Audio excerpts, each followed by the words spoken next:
Hey, Rebel Rouser. I'm Alan Voivod, and this is Star Wars 7 by 7. We're at episode number 1672, and I think quarterly is probably a good rate to check in on some far-flung Star Wars projects that are out there. And in this particular case, I'm talking about Rian Johnson's trilogy. Now, I know there are some folks out there that like to say, it's not going to happen, it's not going to happen. Well, so far, just in perusing news reports from the various Hollywood trades and whatnot, it's still being referred to as an active thing. So, yeah, it's still happening as far as anybody knows.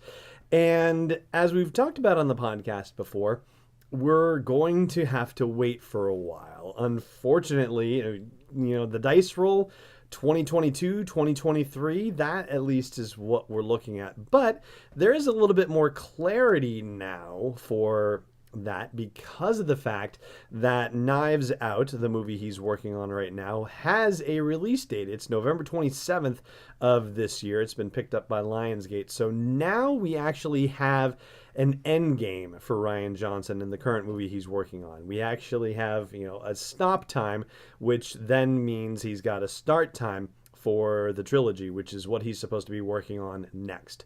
So, let him take off the holidays and get to work in 2020 and then, push it, 2-3 years out. And, you're looking at 2023 probably based on, the way things are going.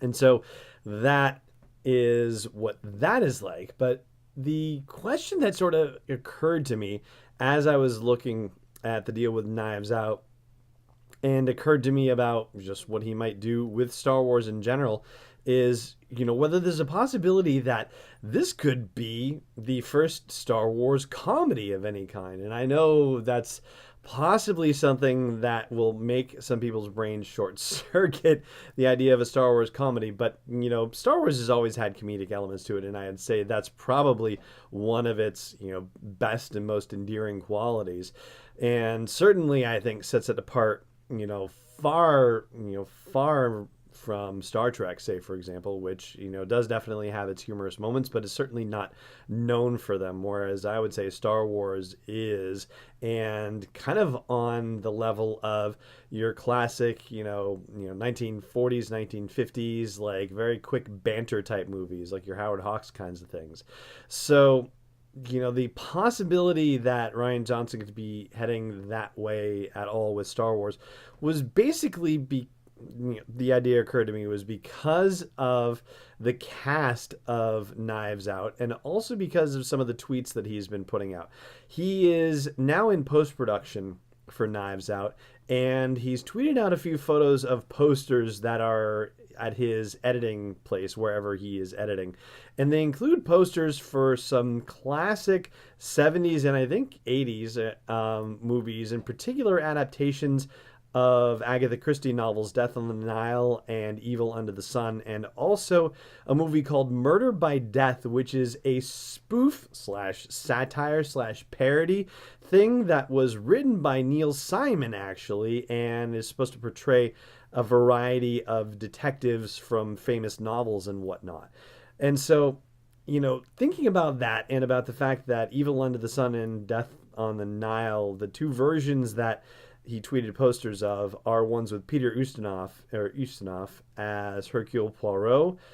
And, there's a real comedic element to that, especially then when you throw the Neil Simon aspect into things.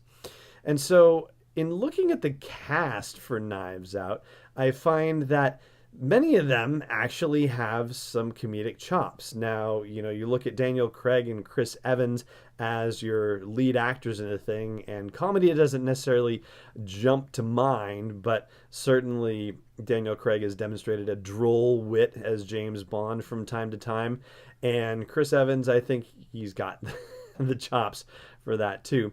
But when you get deeper into the list, first of all, Toni Collette and Jamie Curtis and Christopher Plummer. I mean, wow for, acting credentials. I mean, you can't get much better than that, that set of people being in your movie in general. And, they definitely have both comedy and drama in their, or they all have comedy and drama in the backgrounds.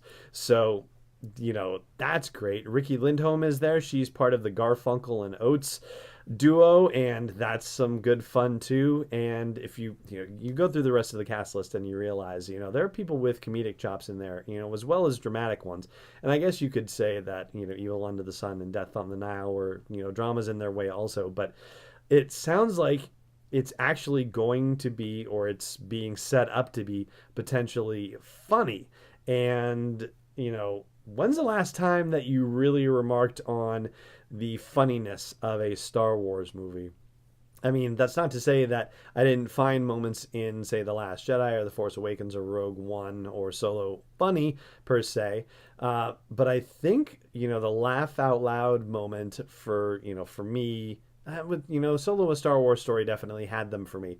But I'd almost have to go all the way back to The Empire Strikes Back for actual laughter, which is crazy because it's also, the allegedly darkest movie in the whole of the Star Wars canon. And it's also considered the best. So I think that if Rian Johnson is actually setting out to, cut his teeth on some comedic chops, then that really can only bode well for whatever he has in store for the Star Wars trilogy that he's going to be getting launched sometime in the near future, probably next year. And that is really all that there is to tell about it at this point. There is still no new information about what that Star Wars trilogy is going to be about, only that it's going to take place with brand new characters, brand new setting, not be a part of the Skywalker saga. But just because that's the case doesn't necessarily mean that there couldn't be Force users in there. They're just not going to be Skywalkers. And so before I wrap this up, I do want to say, hey, I hope you will consider subscribing to the show. And I hope you'll also consider supporting me in delivering this daily dose of Star Wars joy for you at patreon.com/SW7x7. And so the last thing I'm going to say about it is that, if we're going to do this quarterly, well, then the timing ends up working out pretty well, because the next update we would do for this would be in April, which is, of course, Star Wars Celebration time. And it would be great to see Rian Johnson there along with the Game of Thrones guys. And we'll talk about that in an episode very soon. But, the whole future filmmakers panel thing that they did at Celebration Anaheim and Celebration London, it would be fantastic if they bring that back. And maybe they're not ready to do that, and maybe it'll turn out that we're not going to get another Celebration until 2021. That would be rather shocking and surprising, but certainly also a possibility. But I think it's time to start giving us a look at what the Star Wars galaxy might be like after the end of the Skywalker saga. At least just give us a little taste, a little preview. And yes, the answer is sort of in television with The Mandalorian and the Cassian Andor series, but there's a cinematic future to it too, and it would be fantastic to get a hint of that at Celebration Chicago. And of course, if we do, then you'll hear all about it here on Star Wars 7x7. And that is going to do it for the show today. Thank you so much for joining me for it, as always. And may the Force be with you, wherever in the world you may be. This podcast is not endorsed or sponsored yet by Lucasfilm Limited, Disney, or 20th Century Fox. It is intended for entertainment and information purposes only. Star Wars, the Star Wars logo, all names and pictures of Star Wars characters, vehicles, and any other related Star Wars items are registered trademarks and/or copyrights of Lucasfilm Limited or their respective trademark and copyright holders. May the Force be with them. All original content is copyright 2019 by Star Wars 7x7. We hope you love it.